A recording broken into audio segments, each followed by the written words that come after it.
नमस्ते दोस्तों, ये हमारा एक इम्प्रॉपर इंटीग्रल दिया हुआ है 0 से इनफाइनाइट x की power a minus one upon 1 plus x D. और जो a है ये हमारा 0 से 1 के बीच में है और इसको सॉल्व करना है by the method of contour integration. तो बच्चों, इसको सॉल्व करने से पहले थोड़ी सी हम लोग बात करना चाहें तो हम लोग जानते हैं कि जो लॉगरिथमिक फंक्शन होते हैं या z की पावर अगर कुछ हमारी फ्रैक्शनल में हो, यानी कि z की पावर a यानी कि इंटीजर ना हो, यानी कि a is not an integer, जैसे कि z की पावर 1/2 या z की पावर 1/3, तो बच्चों हम लोग जानते हैं ये सारे हमारे कैसे फंक्शन है। ये हमारे मल्टी वैल्यूड फंक्शंस हैं, मल्टी वैल्यूड फंक्शंस हैं।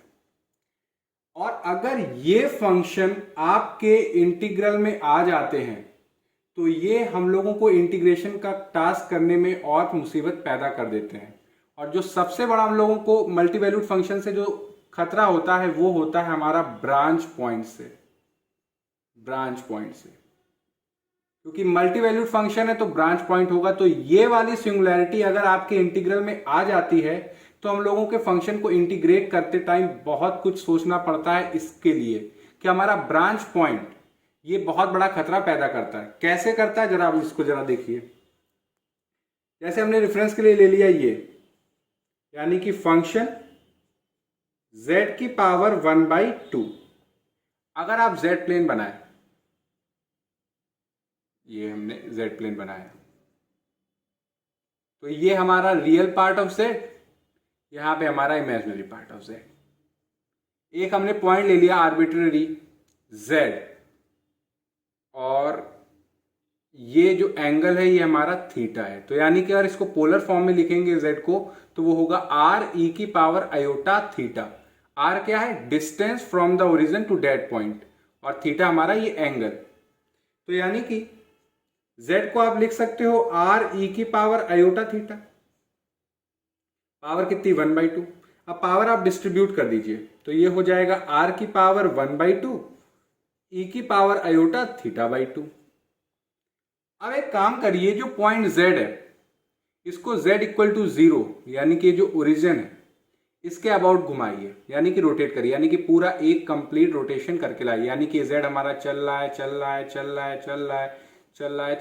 है और एक पूरा कंप्लीट रोटेशन करके आ गया उसी पॉइंट पे, उसी जगह पे। तो अगर आप रियल दुनिया के हिसाब से देखेंगे तो आप जहां से चले वहीं पे लौट के फिर आ गए तो आप कहेंगे कि कोई चेंज नहीं हुआ। मगर अगर आप कॉम्प्लेक्स के हिसाब से देखें तो जो हमारा थीटा है ये थीटा हमारा 2π बढ़ गया है, यानी कि अब थीटा हमारा थीटा प्लस 2π हो गया है, क्योंकि z ने जब हमारा एक कंप्लीट रोटेशन कंप्लीट किया।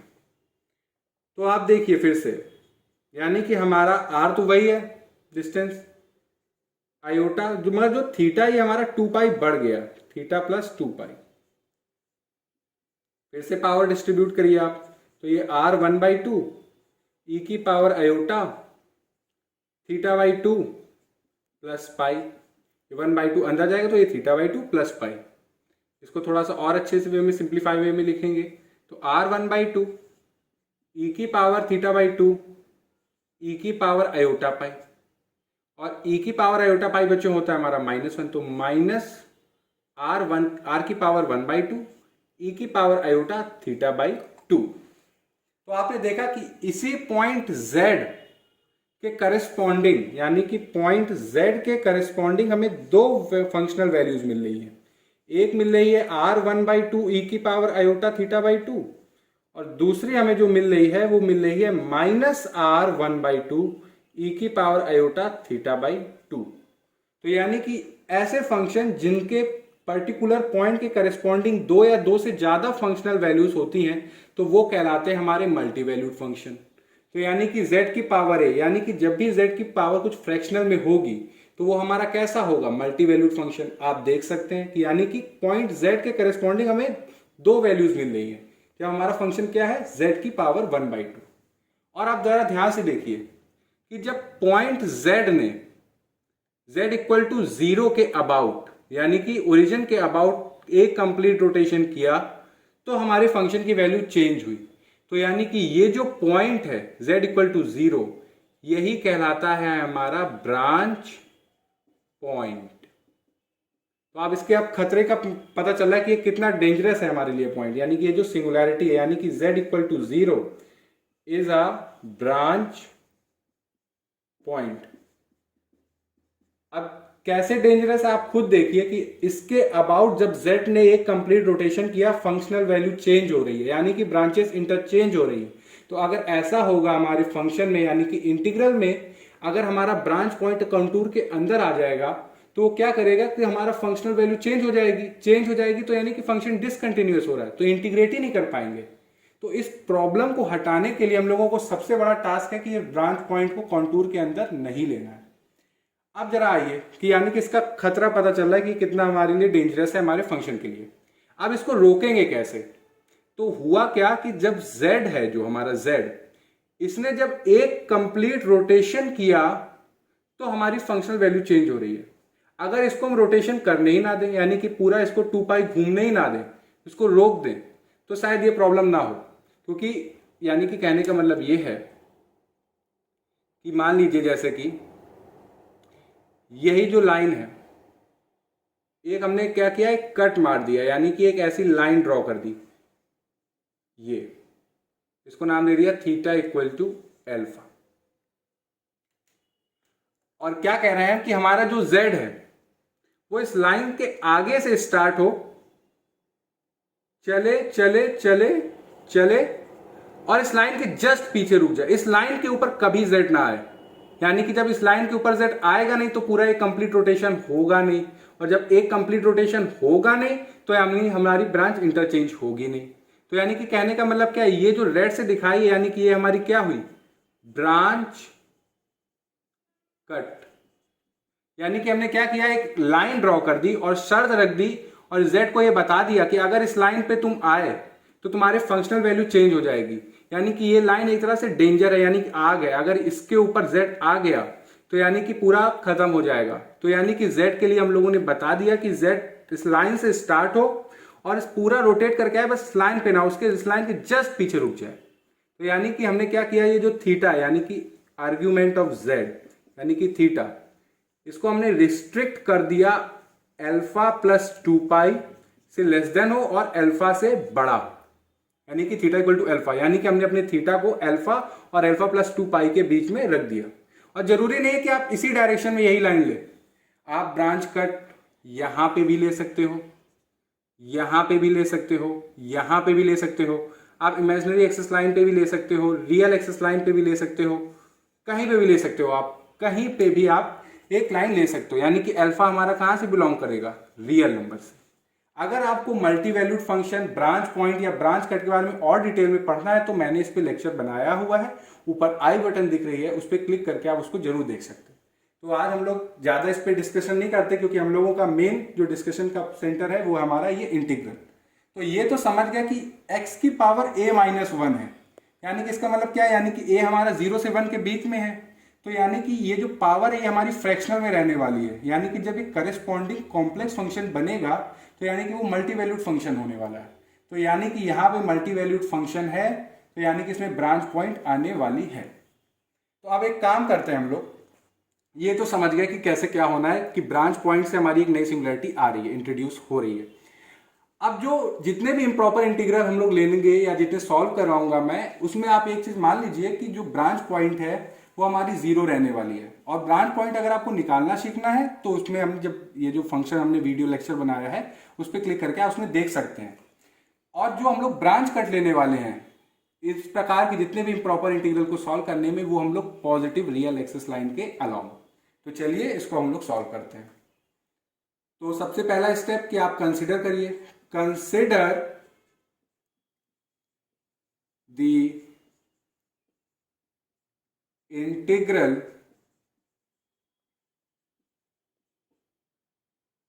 Integration along C fz dz।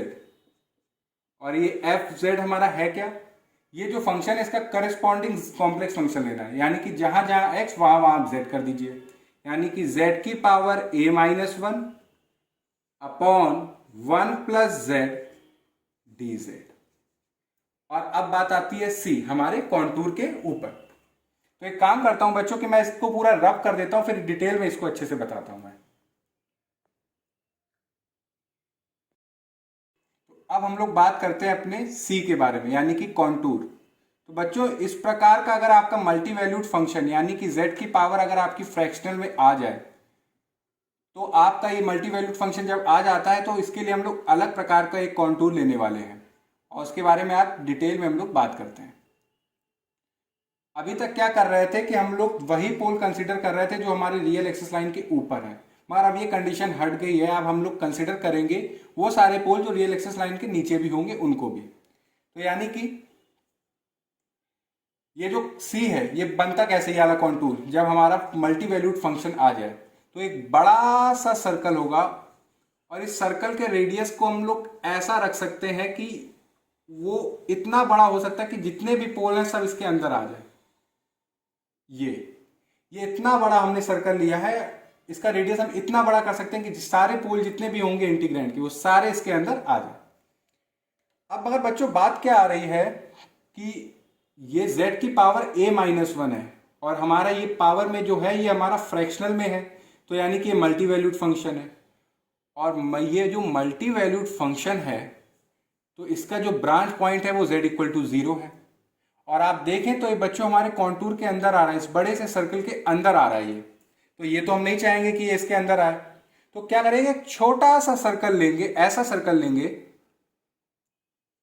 इसका रेडियस इतना छोटा कर दे कि बस ये z इक्वल टू 0 पॉइंट को हटा दे बस। तो यानी कि हमारा कॉन्टूर कैसा होगा, ये जो रीजन इन दोनों सर्कल्स के बीच में जो रीजन है ये हमारा कॉन्टूर के लिए हमने रीजन डिफाइन कर दिया। अब बात आती है कि हमें एक पर्टिकुलर एक ब्रांच सेलेक्ट करनी पड़ेगी मल्टी वैल्यूड फंक्शन की, तो इसके लिए हमें एक ब्रांच कट बनानी पड़ेगी। तो हमने कहा था आपसे कि आप ब्रांच कट कहीं पे भी ले सकते हैं, कोई जरूरी नहीं है कि हमने थीटा इक्वल टू अल्फा लें। तो ज्यादातर क्वेश्चंस के लिए जो हम लोग ब्रांच कट लेंगे तो वो बच्चों लेंगे along the real axis line, यानी कि जो ब्रांच कट होने वाली है वो बच्चों हमारी इस लाइन पे होगी, ये लाइन, ये हमारी क्या है, ब्रांच कट।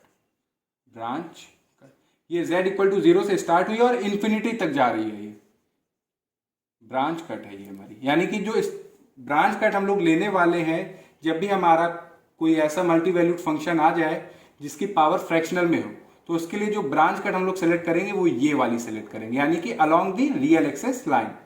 अब बात क्या आ रही है बच्चों कि हमारा जो कॉन्टूर है वो कभी भी हमारे ब्रांच कट को इंटरसेक्ट नहीं करना चाहिए, क्योंकि अभी आपको बताया मैंने कि ब्रांच कट एक ऐसी डेंजरस लाइन है जिसपे अगर फंक्शन आया तो डिसकंटिन्यूअस हो जाएगा।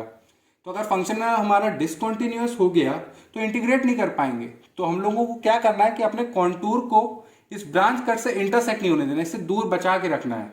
तो क्या करते हैं, हम इसको यहाँ से हटा देते हैं, अपने कॉन्टूर को यहाँ से और यहाँ से।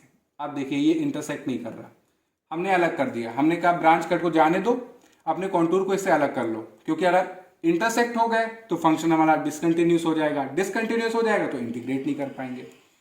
आप क्या करिए कि हमें कॉशी रेसिड्यू थ्योरम के लिए तो चाहिए एक क्लोज कॉन्टूर, और ये तो यहाँ ओपन है। तो अब हम लोग करते हैं इसको, दो हॉरिजॉन्टल लाइन सेगमेंट लेते हैं जो ज्वाइन करेगी स्मॉल वाले सर्कल को बड़े वाले सर्कल से, एक ऐसे और ये ऐसे, ये हमने बनाया। तो ये हमारा कॉन्टूर बना, और आप देख सकते हैं पहली बात कि z equal to 0 branch point इस कॉन्टूर में नहीं आ रहा, दूसरा हमारा ब्रांच कट को इंटरसेक्ट नहीं कर रहा कॉन्टूर, और हमारा ये कॉन्टूर क्लोज भी है, तो यानी कि हमारा कॉन्टूर ये बन गया। अब आप ये कह सकते हैं कि सर ये वाली लाइन हमारी कौन सी होगी, तो यहां पे आपको बता दें यहाँ पे जो थीटा होगा, यहाँ पे जो थीटा होगा वो बच्चों 0 होगा, और यहाँ पे जो थीटा होने वाला है वो हमारा 2 पाई होने वाला है। और ये लाइन आप इसको अलग मत मानिएगा, ये रियल एक्सिस लाइन की जस्ट ऊपर वाली लाइन है। जस्ट ऊपर वाली लाइन मतलब कि एक तरह से ये रियल एक्सिस लाइन ही है, मगर वो रियल एक्सिस लाइन है नहीं है, इसके जस्ट ऊपर वाली। और ये वाली जो लाइन है ये रियल एक्सिस लाइन के जस्ट नीचे वाली लाइन है, यानी कि जस्ट नीचे वाली, आपको पता भी नहीं चलेगा। ये तो हम लोग सॉल्व करने वाले हैं, इसलिए इतनी आपको इसकी विड्थ दिख रही है, क्योंकि हम लोगों को इंटीग्रेट करते टाइम पाथ भी दिखना चाहिए, इसलिए हम इसको बना रहे हैं। मगर आप इसको अगर रियल में देखोगे या 3D में देखोगे तो आपको ये बिल्कुल भी दिखेगा ही नहीं, ये मार्जिन आपको लगेगा ये रियल एक्सिस लाइन ही है, ये भी रियल एक्सिस लाइन और ये भी रियल एक्सिस लाइन। बस फर्क क्या है, यहाँ पे हमारा थीटा 0 है और यहाँ पे हमारा थीटा 2 पाई है, क्योंकि ये कैसा है, हमने ये रियल एक्सिस लाइन के जस्ट नीचे वाली लाइन है, जहाँ पे थीटा हमारा कैसा है 2 पाई, और यहाँ पे कैसा है थीटा इक्वल टू 0। और ये जो विथ है इसको आप बिल्कुल इग्नोर कर दीजिएगा, बिल्कुल है ही नहीं। अब आप लोगों को और अच्छे से समझाने के लिए मैंने क्या किया बच्चों, हमने एक कॉन्टूर ऐसा ले ही लिया, इसको मैंने बनाया। इसको आप 3D में अगर आप देखो तो देखिए ये हमारी रियल इमेजिनरी एक्सिस लाइन और ये हमारी रियल एक्सिस लाइन। अब z इक्वल टू 0 यानी कि ब्रांच पॉइंट कुछ यहाँ पे है, हमारे कॉन्टूर में तो नहीं है, क्योंकि हमने क्या किया, एक छोटा सा सर्कल बना के उसको हटा दिया। तो यानी कि z equal to 0 branch point ये बाहर है, हमारे कॉन्टूर में नहीं। अब बात आती कि ये जो रेड से मैं आपको दिखा रहा हूं ये हमारी क्या है, ब्रांच कट। अब हमें क्या है कि हमारा जो कॉन्टूर है वो इसको इंटरसेक्ट नहीं करना चाहिए, तो यानी कि हमने क्या करते हैं, इसको यहाँ पे कट कर देते हैं। यानी कि इसको आप देखिए, इसको मैंने इसको यहाँ पे कर दिया कट। अब आप देखिए हमने कट कर दिया, तो अब ये जो आपको एक कट हुआ है, ये इतना नैरो सा एक दिख रहा होगा, एक बिल्कुल सा स्पेसिंग, ये हमारी एक तरह से ब्रांच कट है। इसको मान लीजिए क्या है हमारी, ये ब्रांच कट। और इस स्पेसिंग के जस्ट ऊपर वाली लाइन हमारी क्या है, theta equal to 0। Real axis line के जस्ट ऊपर वाली लाइन कौन सी है, ये। और ब्रांच कट के जस्ट नीचे वाली लाइन कौन सी है हमारी, ये। तो ये कॉन्टूर हमारा कुछ इस प्रकार का दिखेगा 3D में, यानी कि कैसा, ये। और आप देख सकते हैं क्लोज्ड है, और ये जो स्पेसिंग दिख रही है ये वाली, ये हमारी एक तरह से आप मान सकते हैं ये हमारी ब्रांच कट है। और ये इसके जस्ट ऊपर वाली लाइन पे थीटा हमारा 0 है, और ये वाली लाइन पे थीटा हमारा 2 पाई है। अब इससे होगा क्या कि जब इंटीग्रेट होगा तो कैंसल आउट नहीं होगा हमारा फंक्शन, तो इसलिए हमने ये, अगर आप देखना चाहें तो 3D में आपको कुछ ऐसा दिखेगा। और इस कॉन्टूर को हम लोग बोलते हैं की होल कॉन्टूर, यानी कि दो सर्कल है, ब्रांच पॉइंट हटा दिया है, ब्रांच कट है बहुत सी, और इन दोनों लाइंस के बीच में बहुत ही पतला स्पेसिंग है, आपको दिखेगा नहीं ये जो स्पेसिंग है ये, यानी कि आपको पता ही नहीं चलेगा कि ये रियल एक्सिस लाइन है कि नहीं। तो ये यानी कि रियल एक्सिस लाइन के जस्ट ऊपर वाली लाइन ये है, और रियल एक्सिस लाइन के जस्ट नीचे वाली ये। इस पर मैं ज़्यादा इसलिए फोकस कर रहा हूँ कि जिससे आपको ये कॉन्टूर बहुत अच्छे से समझ में आ जाए। तो आई होप कि आपको कॉन्टूर क्लियर हो गया होगा। तो अब फिर से आते हैं अपने क्वेश्चन पे। तो यानी कि जो मैंने बोला वो मैं आपको यहाँ पे लिख के बताता हूँ कि where C denote the positively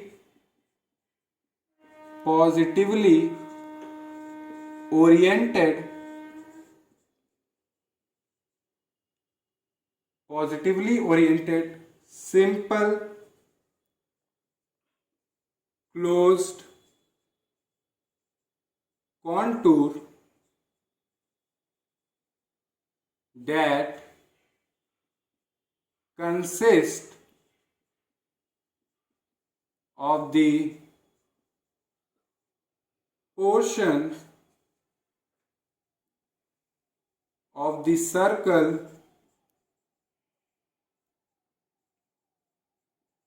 यानी कि सी हमारा एक positively oriented simple closed contour है जो दो सर्कल्स को कंटेन कर रहा है। और ये जो बड़ा वाला सर्कल है इसको नाम दे देते हैं हम लोग कैपिटल CR, और जो छोटा वाला सर्कल है इसको नाम दे देते हैं हम लोग गामा। और यहाँ पे जो बड़ा वाला सर्कल है इसका जो रेडियस है वो हम लोग लेट कर रहे हैं कैपिटल R, और जो छोटा वाला है उसका हम लोग रेडियस लेट कर रहे हैं स्मॉल r। यानी कि that consists of the portions of the circle capital CR mod z equal to capital R and gamma mod z equal to small r, and the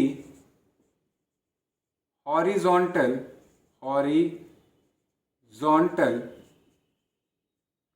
segments joining them। और इस contour को हम बोलते हैं, इस प्रकार का कॉन्टूर हम लोग सेलेक्ट करते हैं जब हमारी z की पावर फ्रैक्शनल हो, यानी कि मल्टीवैल्यूड फंक्शन। और इस कॉन्टूर को हम लोग बोलते हैं keyhole contour. This is called keyhole contour. अब इस कॉन्टूर के फायदे क्या हैं कि आप ब्रांच पॉइंट से आपको कॉन्टूर बचा रहा है, यानी कि in this way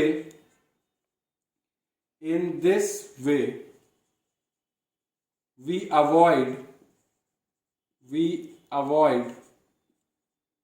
branch point, क्योंकि हम लोग जान रहे, देखा हम लोगों ने कि ब्रांच पॉइंट कितना ज्यादा डेंजरस है, z इक्वल टू 0, क्योंकि ये जो मल्टी वैल्यूड फंक्शन है इसका ब्रांच पॉइंट क्या है, z equal to 0। In this way we avoid branch point z equal to 0। और जो मैंने अभी बोला कि ऑब्जर्व दैट z को इक्वल टू x है जस्ट अबव द कट, जस्ट above the cut, and z equal to x e की power 2 pi iota just below the cut, just below the cut। यानी कि आप ये ना समझिए कि ये रियल एक्सिस लाइन है, इसके ऊपर वाली ये जो लाइन है इसमें रियल पार्ट भी होगा, इमेजिनरी पार्ट भी होगा, मगर ऐसा नहीं है। ये आपकी रियल एक्सिस लाइन के जस्ट ऊपर वाली लाइन है, इसको आप ट्रीट कर सकते हो as a real axis line, इसमें कोई भी इमेजिनरी पार्ट नहीं होगा। और सिमिलरली जो कट के जस्ट बिलो वाली लाइन है ये भी हमारी एक तरह से रियल एक्सिस लाइन है, इसमें कोई भी इमेजिनरी पार्ट आपको नहीं मिलेगा। बस फर्क ये है कि यहाँ पे थीटा हमारा 2 पाई है, क्योंकि आप जब देखेंगे पॉजिटिवली रियल एक्सिस लाइन से जब आप एंटी क्लॉकवाइज में डायरेक्शन आप मेजर करेंगे एंगल, तो वो हमारा कितना होगा, 2 पाई।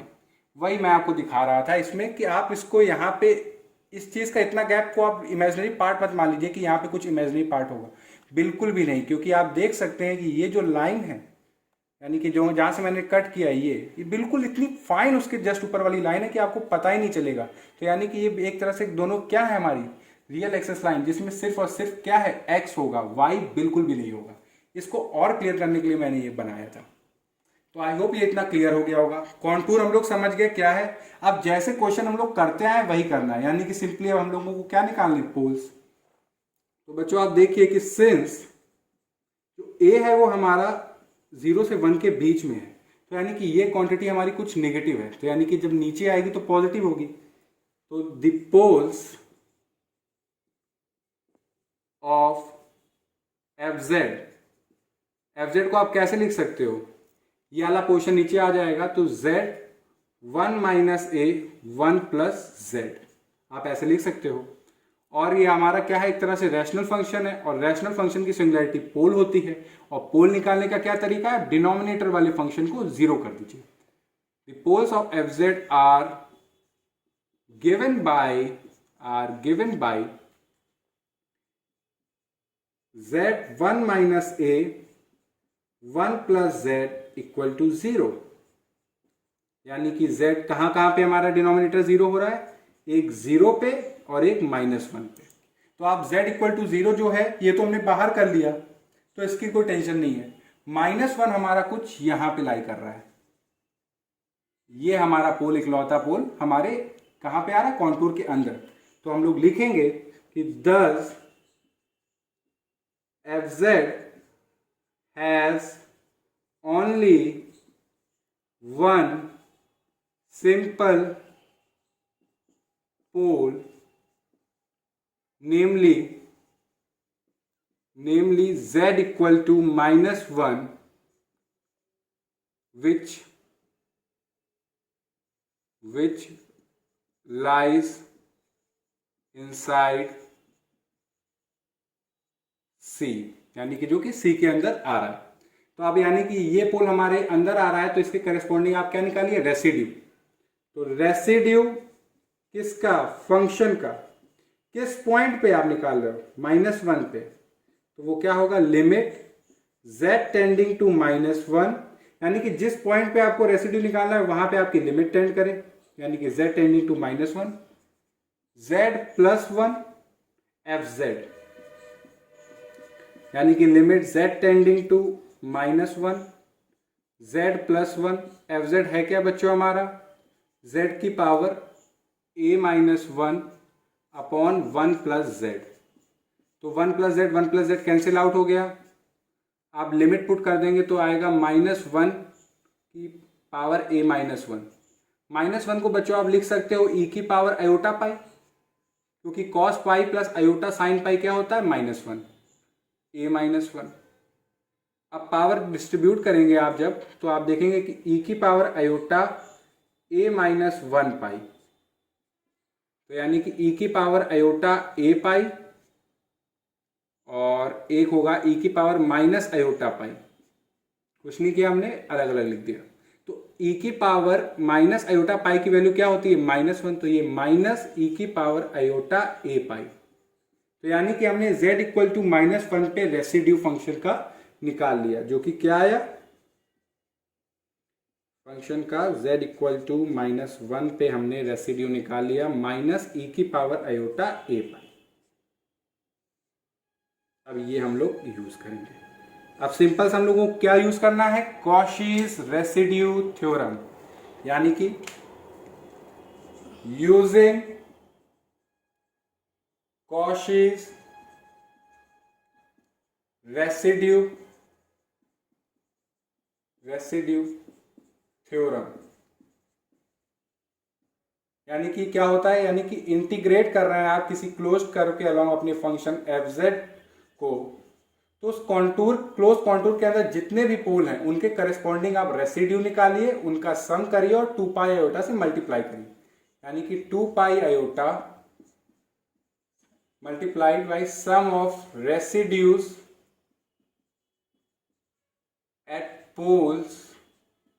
at its poles lying inside C,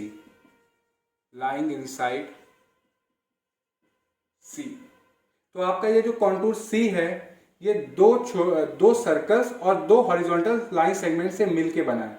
तो इसको आप कैसे आप लिख सकते हो, अब यहाँ पे हम लोगों की जर्नी स्टार्ट हो रही है। अब यहाँ पे आइए, मान लीजिए ये हमारा स्टार्टिंग पॉइंट, हम यहाँ से पॉजिटिवली ओरिएंटेड है हमारा ये कॉन्टूर, तो यहाँ से चलना स्टार्ट किया हमने, ये चल रहे हैं। यहाँ पे रेडियस कितना है, स्मॉल r, ये रेडियस कितना है, यहाँ पे ये पॉइंट कितना होगा, कैपिटल R, ये स्मॉल r, ये कैपिटल R। तो आप यहाँ से चल रहे हैं, यानी कि ये हॉरिजॉन्टल लाइन सेगमेंट पे चल रहे हैं, यानी कि स्मॉल r से कैपिटल R। तो बच्चों देखिए, स्मॉल r से कैपिटल R, ये ब्रांच करके जस्ट ऊपर वाली लाइन है, तो इसको आप ये ना समझिए कि इसमें हमारा y पार्ट होगा, इमेजिनरी पार्ट बिल्कुल नहीं है, ये प्योरली हमारा x पे हमारा फंक्शन डिपेंडेंट होगा। तो यानी कि fx dx, वो हम लोगों ने अपने बहुत डिटेल में देखा। अब ये हॉरिजॉन्टल लाइन सेगमेंट पे चल चुके हैं हम लोग। अब यहां से हमारा बड़ा वाला सर्कल स्टार्ट हो रहा है, ये यहाँ पे चले चले चले हमारा सर्कल चल रहा है, ये सर्कल चल रहा है बड़ा वाला सर्कल, और यहां तक आ गए। तो यानी कि इंटीग्रेशन अलोंग कैपिटल CR, यानी कि बड़ा वाला सर्कल, और यहाँ पे जो सर्कल पे चल रहे हैं तो हमारे पास रियल पार्ट भी है और इमेजिनरी पार्ट भी है। तो यानी कि ये क्या होगा, fz dz। अब देखिए यहां पे पहुंचे, अब यहां से कैपिटल R से स्मॉल r की तरफ जा रहे हो आप, ये यानी कि ब्रांच करके जस्ट नीचे वाली लाइन है, यहाँ पे थीटा हमारा 2 पाई है। तो यानी कि हमारा फंक्शन जो है वो किस पे डिपेंड है, प्योरली x पे डिपेंड है, y पे बिल्कुल भी नहीं है। तो ये इसको आप लिखोगे कैपिटल R से स्मॉल r, और fx ना लिखिएगा आप, क्योंकि वहां पे जो ब्रांच कट के ऊपर वाली लाइन है वहां पे थीटा 0 है, मगर जो ब्रांच करके नीचे वाली लाइन है वहां पे थीटा हमारा 2 पाई है।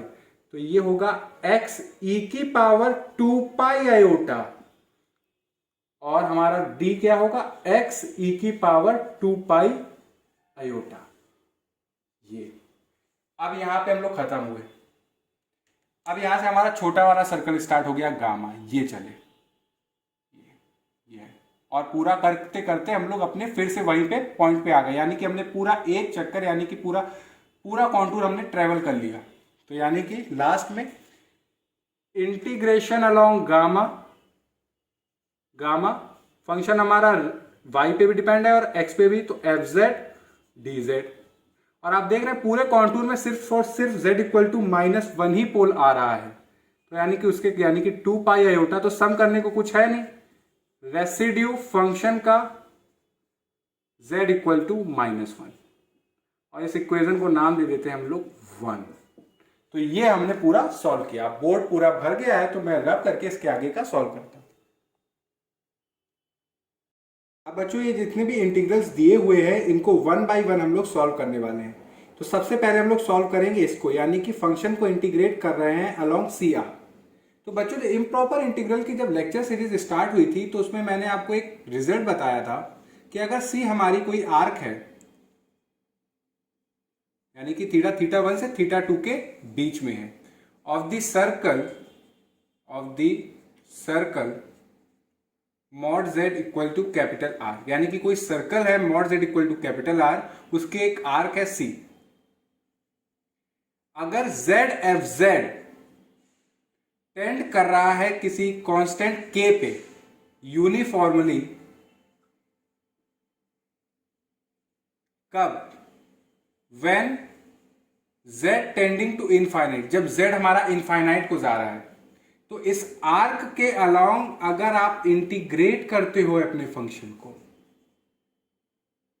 और जो सर्कल है उसका यानी कि जिस सर्कल का आर्क है, अगर वो सर्कल का रेडियस आप इनफाइनाइट को टेंड कर दो, तो इस इंटीग्रल की वैल्यू हमारी इक्वल होती है बच्चों iota theta 2 minus theta 1 into that constant, यानी कि मल्टीप्लाइड बाय डेट कॉन्स्टेंट। ये अब यहां पे देखिए कैपिटल सी आर भी एक तरह की हमारी क्या है, आर्क ही तो है। तो हम लोग सबसे पहले काम करते हैं कि हम लोग जेड एफ जेड चेक करते हैं, देखते हैं कि वो क्या आता है, क्योंकि हम लोगों को क्या करना है, इंटीग्रेट करना है फंक्शन को अलोंग सी आर। तो since limit z tending to infinite, यानी कि जब z हमारा इनफाइनाइट को जा रहा है, तो z एफ जेड हम देखते हैं ये क्या वैल्यू दे रहा है, z एफ जेड। तो यानी कि limit z tending to infinite z F Z बच्चों क्या है, करस्पॉन्डिंग, ये इसका करस्पॉन्डिंग कॉम्प्लेक्स फंक्शन, यानी कि z की power a-1 upon 1 plus z। इसको थोड़ा सॉल्व करेंगे तो आएगा limit z tending to infinite z की power a upon 1 plus z। तो बच्चों आप देखेंगे कि इसकी जो वैल्यू है ये 0 होगी, क्यों? एज a जो है हमारा वो 0 से 1 के बीच में है। इसको मैं थोड़ा सा एक्सप्लेन कर देता हूं आपको। हुआ क्या, आप बच्चों जानते हैं कि अगर आपके न्यूमरेटर में डिग्री अगर कम है और डिनोमिनेटर में डिग्री ज्यादा है, यानी कि आप देख सकते हैं यहाँ पे एक्स स्क्वायर है, ऊपर x है, और आपकी लिमिट टेंड कर रही है इनफाइनाइट को, तो अगर आपके डिनोमिनेटर में डिग्री जब भी ज्यादा होगी और लिमिट इनफाइनाइट को टेंड करेगी, तो फंक्शनल वैल्यू हमारी यानी कि लिमिटिंग वैल्यू 0 हो जाएगी। जैसे यहाँ पे न्यूमरेटर में डिग्री हमारी 1 है, डिनोमिनेटर में 2 है, डिनोमिनेटर की डिग्री ज्यादा है, यानी कि ये 1 अपॉन एक्स, और यानी कि 1 अपॉन इन्फिनिटी बच्चों हमेशा क्या होता है, वो होता है हमारा 0। तो वही आप देखिए जो हमारा ऊपर है न्यूमरेटर, उसमें z की पावर a और a हमारा लेस देन 1 है, यानी कि डिग्री न्यूमरेटर की हमारे लेस देन 1 है। वहीं जबकि आप देखें डिग्री डिनोमिनेटर की वो इक्वल टू 1 है। तो यानी कि ये जब नीचे आएगा तो z यानी कि z की कुछ नीचे आएगा जिसकी कुछ पॉजिटिव पावर होगी, और जब लिमिट हमारी z हमारा यानी कि टेंडिंग टू इनफाइनाइट होगा तो समथिंग है यहाँ पे, यानी कि z की कुछ पावर है वो भी पॉजिटिव है, तो ये ऑलवेज क्या होगा, 0। तो हुआ क्या, ये हमारी z की यहाँ पे जो डिग्री है न्यूमरेटर की वो कम है डिनोमिनेटर से, इसलिए जब z इनफाइनाइट को जाएगा तो इस पूरे वैल्यू क्या हो जाएगी, 0। यही मैं आपको समझाना चाह रहा था। तो यानी कि z एफ जेड की वैल्यू z इनफाइनाइट को टेंड कर रहा है वो 0 आ रही है। तो आप लगाइए, यानी कि we have integration C R, function हमारा एफ जेड। और हमने क्या किया है, हमने ये पहले ही कह रखा था कि आप बड़ा वाले सर्कल का रेडियस बहुत बड़ा भी ले सकते हैं, क्योंकि हम लोगों का टारगेट है ज्यादा से ज्यादा जितने भी इंटीग्रेंड के जितने भी पोल्स हों इसके अंदर आए। तो यानी कि हमने मान लिया कि बड़े वाले सर्कल का रेडियस जब आप इनफाइनाइट को टेंड कराओगे तो यहां पे जो वैल्यू आएगी वो होगी आयोटा।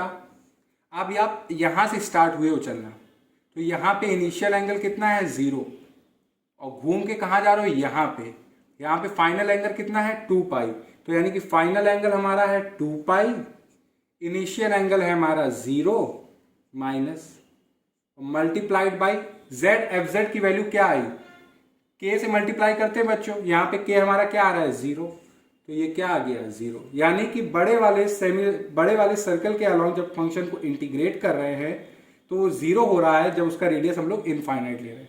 इसको मान लेते हैं सेकेंड। फर्स्ट हमारी ये इक्वेशन, अब इसको रब कर देते हैं हम लोग, यानी कि एक इंटीग्रल तो सॉल्व हो गया हम लोगों का। अब हम लोग दूसरा इंटीग्रल सॉल्व करते हैं। अब हम लोग सॉल्व करने वाले हैं बच्चों ये वाला, यानी कि छोटे वाले सर्कल के अलोंग, गामा के अलोंग जब फंक्शन को इंटीग्रेट कर रहे हैं तब। तो ठीक है, इसके लिए भी हम लोगों ने बच्चों एक रिजल्ट पढ़ा था कि अगर आपके पास कोई सर्कल है जिसका सेंटर ए है और रेडियस स्मॉल आर है, यानी कि z minus A equal to small R, एक गामा आपने एक आर्क डिफाइन करी θ1 से θ2, यानी कि ये आपने मान लिया ये गामा है, ये आर्क। जब रियल एक्सिस लाइन से एंगल देखेंगे तो ये एंगल θ1 और ये एंगल पूरा θ2, और θ2 माइनस θ1 ये गामा डिफाइन कर रहा है।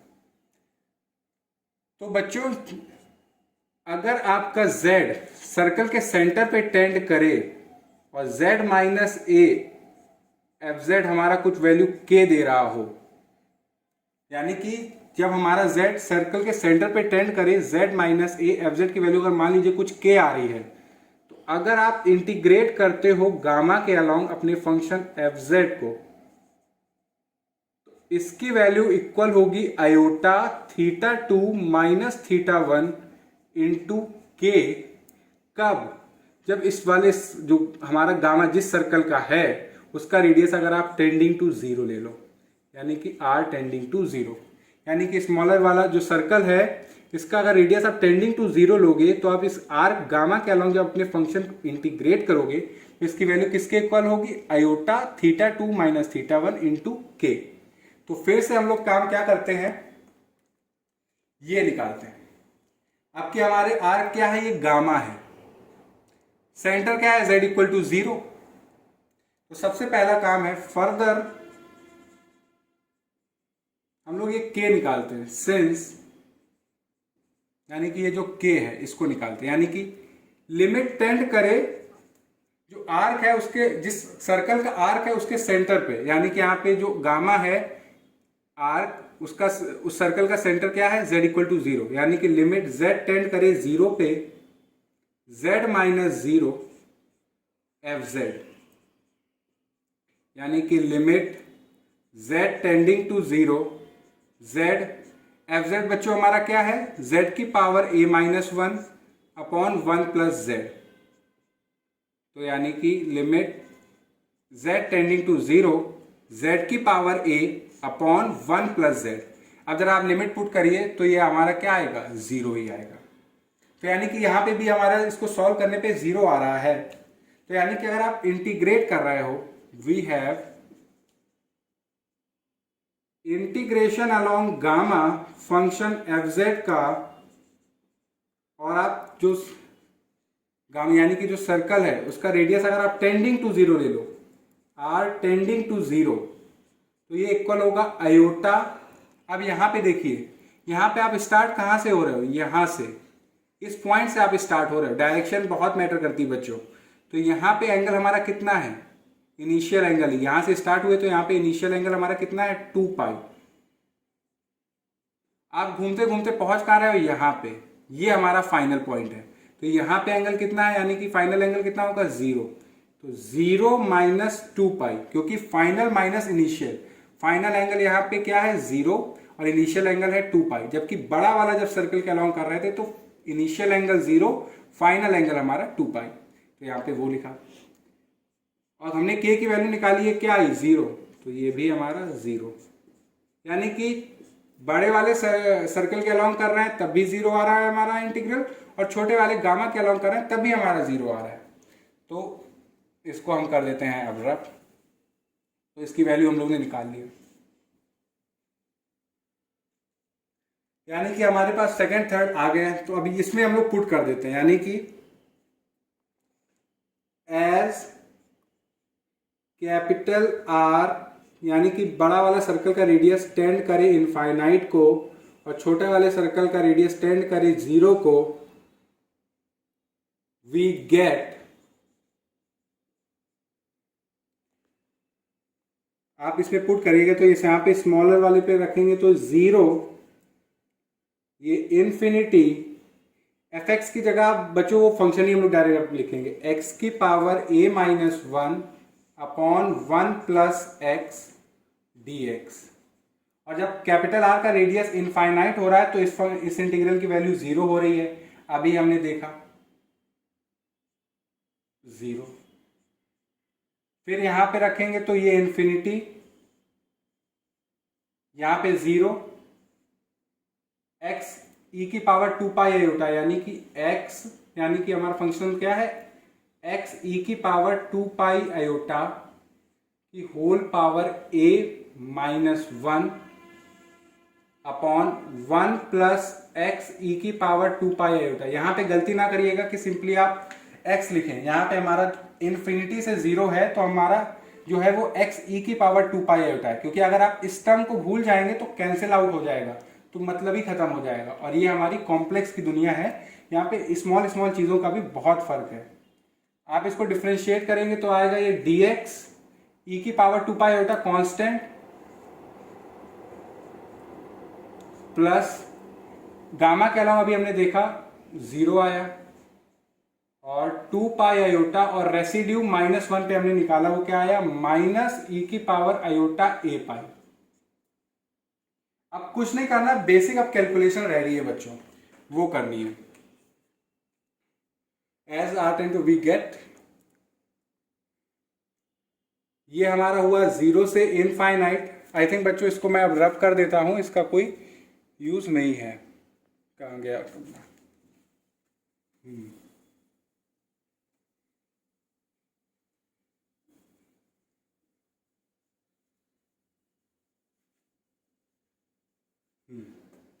0 से infinite x a minus 1 upon 1 plus x D x. अब एक काम करिए, लिमिट इंटरचेंज कर दीजिए, यानी कि जो लोअर है वो अपर बन जाए, जो अपर है वो लोअर हो जाए। तो ये माइनस 0 से इनफाइनाइट, ये हो जाएगा पावर डिस्ट्रीब्यूट करेंगे तो एक्स ए माइनस 1 ई की power 2 iota a minus 1 pi upon 1 plus x e की power 2 pi iota d x equal to minus 2 pi iota e की पावर आयोटा ए पाई। अब बच्चों आप काम करिए, यहाँ पे थोड़ा सा इसको और सॉल्व करते हैं। तो 0 से इनफाइनाइट एक्स की power a minus 1 1 plus x D x minus 0 से इनफाइनाइट एक्स की पावर ए माइनस 1 ई की पावर 2 आयोटा ए पाई और एक ये minus 2 iota pi 1 plus x e की power 2 pi iota d x. तो बच्चों ई की पावर 2 पाई आयोटा बच्चों हमारा क्या होता है कॉस 2 पाई प्लस आयोटा साइन 2 पाई, और कॉस 2 पाई होता है हमारा 1 और साइन 2 पाई होता है 0, तो आया 1। तो ई की पावर 2 पाई आयोटा की जगह आप सीधे आप क्या कर लिख सकते हो 1, यानी कि 1 मल्टीप्लाई हो रहा है। और यहाँ पे भी क्योंकि कॉस हमारा इवन फंक्शन है, तो अगर ई की पावर माइनस 2 पाई आयोटा है तो हमारा ये 1 ही रहेगा, तो यहाँ पे भी ये 1, तो इसको भी हटा दो आप,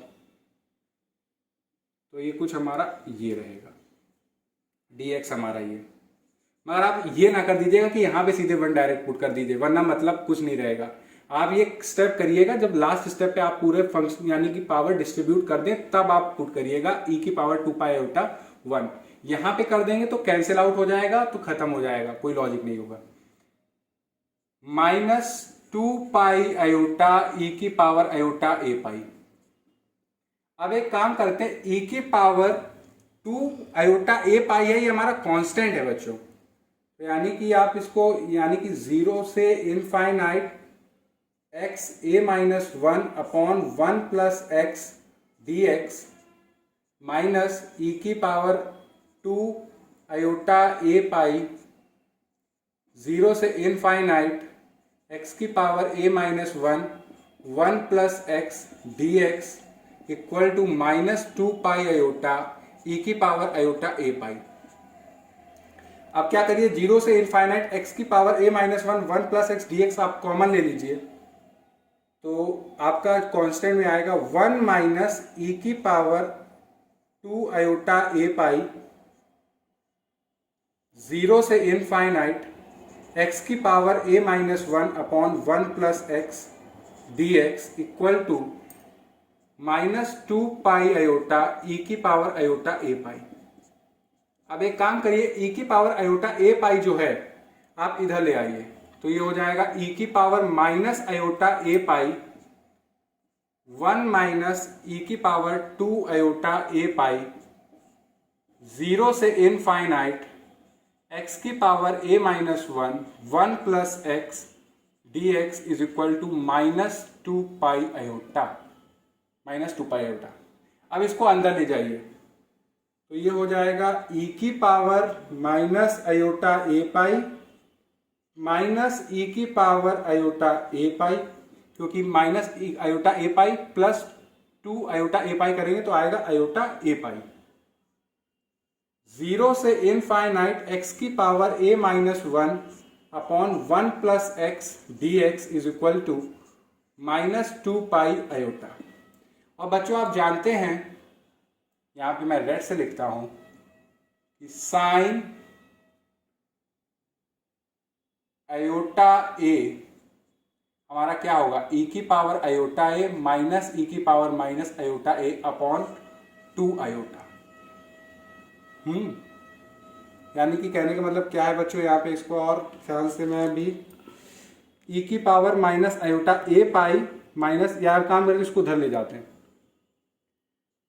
यानी कि 0 से इनफाइनाइट x की power a minus 1 plus x D x, ये है हमारा -2 पाई आयोटा